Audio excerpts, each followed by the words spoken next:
이스라엘 백성들이 성전을 건축하기 위해서 바벨론에서 돌아왔습니다. 돌아온 사람들은 모두 다 예루살렘에 거주하지 아니하고 자신들의 원래 성읍, 그 조상들이 살던 성읍으로 흩어져 살았습니다. 예루살렘이 좁기도 하였거니와 이들의 목표는 이스라엘을 다시금 재건하는 일이었기에 각자의 고향으로 돌아갔습니다. 제사장들과 레위인 역시도 각자의 고향에서 그 백성들과 함께 영적인 지도력을 나타내며 그렇게 살았습니다.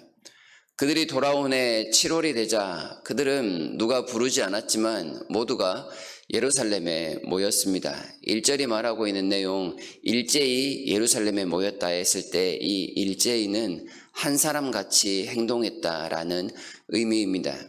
42,360명이 돌아왔다고 합니다. 그런데 이 사람들이 모두가 다 한 사람처럼 자발적으로 움직였습니다. 그들은 누군가의 시킴에 의해서가 아니라 성전을 지어야겠다는 일련의 마음으로 모두가 다 한마음 한뜻이 되어 하나가 된 모습을 보입니다. 그런데 그들이 예루살렘에 모인 달을 일곱째 달, 곧 그 당시에 7월로 명시하고 있습니다. 이 일곱째 달은 이스라엘 사람들에게 매우 중요한 달입니다. 세 가지의 절기가 있는데요. 초하루에는 나팔절, 10일에는 대속제일, 15일부터는 초막절이 있는 그런 달입니다. 이 7월에 이스라엘 백성들이 한데 예루살렘에 모여 하나님을 향한 성전 공사의 기초를 시작한다는 것은 매우 영적인 의미가 크다 하겠습니다. 그들은 하나님의 부르심으로 지금 예루살렘에 와 있습니다. 그리고 그 부르심을 통하여 하나님 앞에 어떤 일을 시작하기 전에 해야 될 중요한 일 하나는 속죄를 받는 일이었습니다.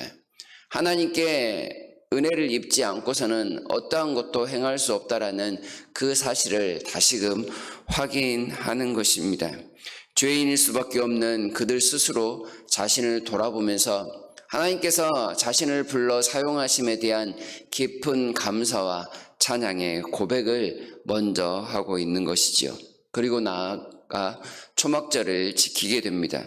초막절은 이스라엘 백성들이 노예 생활에서 해방된 것을 기념합니다. 그리고 또한 광야 40년의 삶을 안전하게 보호받았던 것을 기념하는 절기이기도 합니다.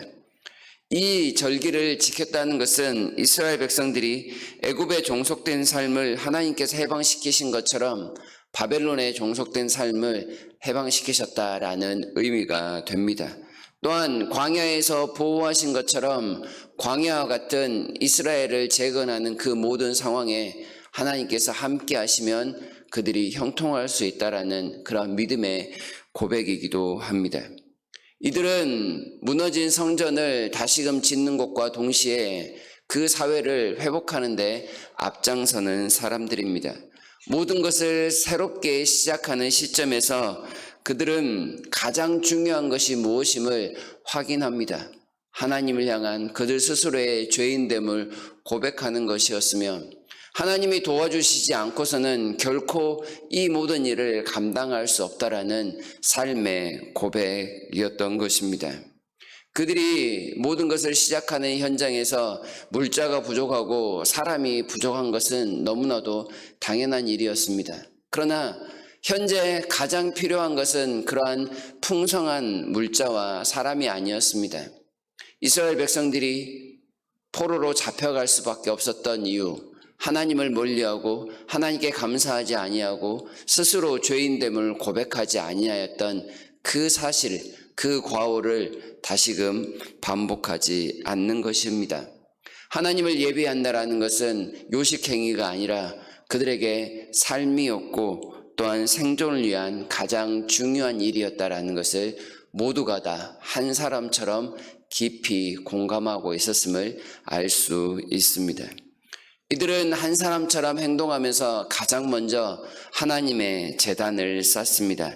이전에 보시게 되면 이스라엘의 하나님의 제단을 만들고 하나님의 사람의 모세의 율법에 기록한 대로 번제를 그 위에서 드렸다라는 말씀을 하고 있습니다. 하나님의 번제를 하나님의 사람 모세의 율법대로 쌓았다라는 말을 강조하고 있음을 보게 됩니다. 이스라엘 백성들이 한 사람처럼 행동함에 있어서 그들의 유일한 기준은 하나님의 말씀이었습니다.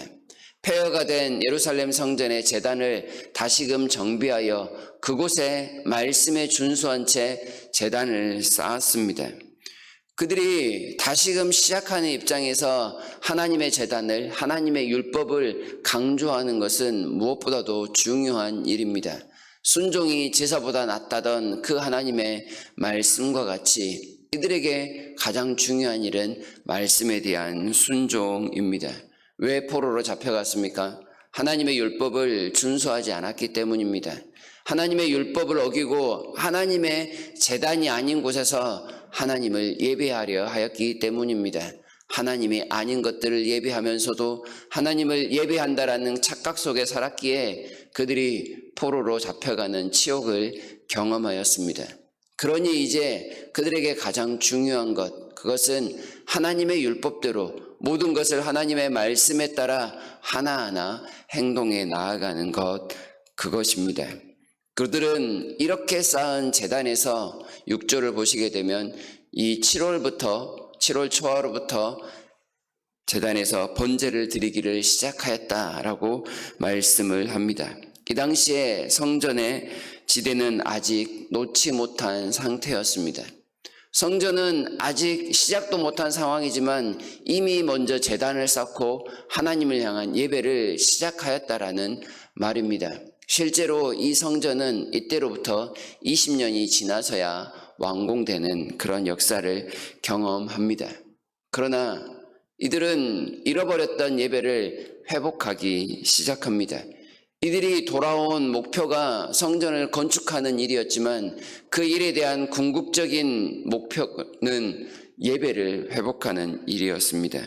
하나님을 향한 섬김과 헌신을 회복하는 것, 이 일을 위해서 그들이 그 먼 길을 헌신한 채 달려왔기에 예배가 우선이라는 것을 아는 것입니다.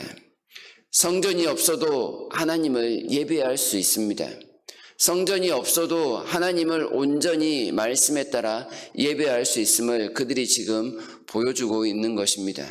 성전은 그저 하나의 상징입니다. 하나님이 우리와 함께 계시다라는 상징인 것이죠.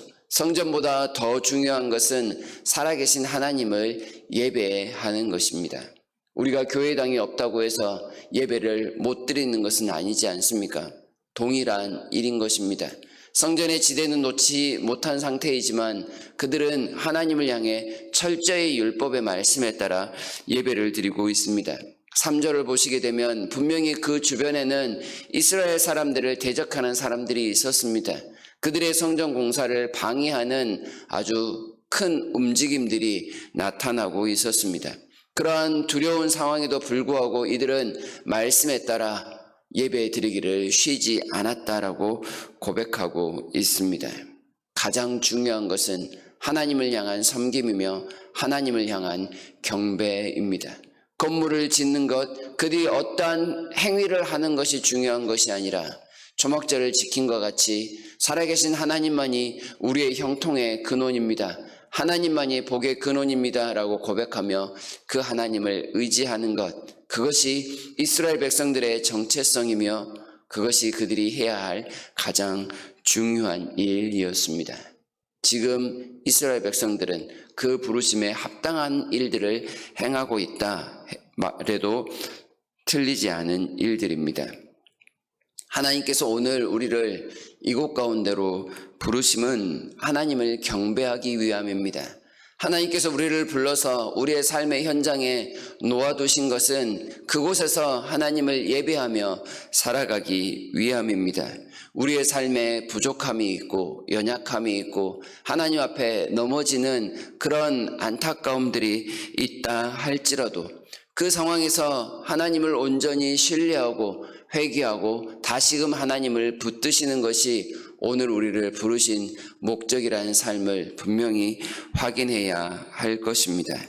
언제나 어디에서나 어떤 상황에서나 하나님을 먼저 즐거워하며 그 하나님을 경배할 수 있다면 출애굽을 경험했던 이스라엘 사람들, 광야에서 이스라엘이 경험했던 것처럼 형통할 수 있다는 점을 꼭 기억하며 살아야 하겠습니다. 귀향민들이 보여주고 있는 가장 중요한 일은 오늘도 우리에게 가장 중요한 일이며 우리의 현실이 되어야 할 것입니다. 하나님께서 원하시는 예배, 하나님께서 원하시는 삶을 위하여 하나님을 붙드는 일, 오늘도 우리가 넉넉히 감당해야 하겠습니다. 하나님의 도우심을 구하면서 하루를 시작했으면 합니다. 우리의 믿음의 선배들이 살았던 삶에 더 가까이 가기 위하여 말씀 속에 거하면서 말씀대로 순종하며 구원의 복된 은혜들을 마음껏 경험하며 하루를 살아가시는 여러분 모두가 되시기를 진심으로 바랍니다.